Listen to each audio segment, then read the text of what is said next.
Spinning, we're in green. Every summer across California's public lands, sometimes in areas so remote that agents have to be airlifted in by helicopter, a race is on. Specifically, the race is on to harvest the marijuana buds, which grow at the top of the plant and hold all the value, worth about $3,500 per plant on the street. The question is who gets to it first, the growers who illegally poach state and federal land to grow millions of pot plants, or CAMP, the Campaign Against Marijuana Planting, made up of state, federal, and local law enforcement agents who spend months every year hunting down and eradicating the plants. If we fly an area and we're going to gardens and we see another plot, we better take that now. Because if we don't, we can come back the next day and it'll be gone. The battle is intense. This year, CAMP has collected a record amount of pot, more than 4 million plants worth an estimated $16 billion, a 25% increase over last year.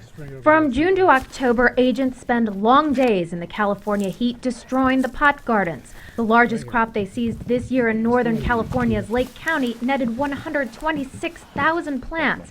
It took 2 days to tear out. Yeah, look at them bad boys. For the agents, the work is tough. They saw, they haul, and they clear the area of the plants. Watch your feet!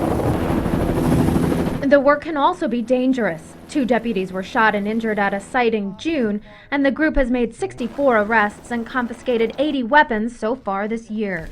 This is all money to the growers now. When it's all budded out, that's money in their pocket. And here we are coming and eradicating it and destroying it. So their profits, they've been growing this for 90 days, waiting for this moment to harvest it. And we're taking it, and we're going to destroy it. So it's dangerous. And while the use of public lands illegally comes at no cost to the growers, the loss of a garden and the potential sales is very costly. This one smaller garden alone could be worth $200,000 on the street. There's been a big increase in both the size of the illegal plots and in seizures recently, and not only in California.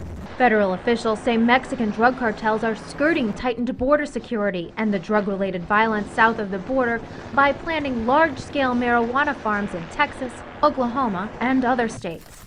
The growers pay workers to camp out near the plants for months to guard them. They haul in water pumps, irrigation equipment, fertilizer, and pesticides. They plant these crops in areas so remote, they're hard to see from the air and even tougher to reach on foot. You can see this is strung out through the whole grow, and it goes all the way down the ravine a couple of miles to a pond.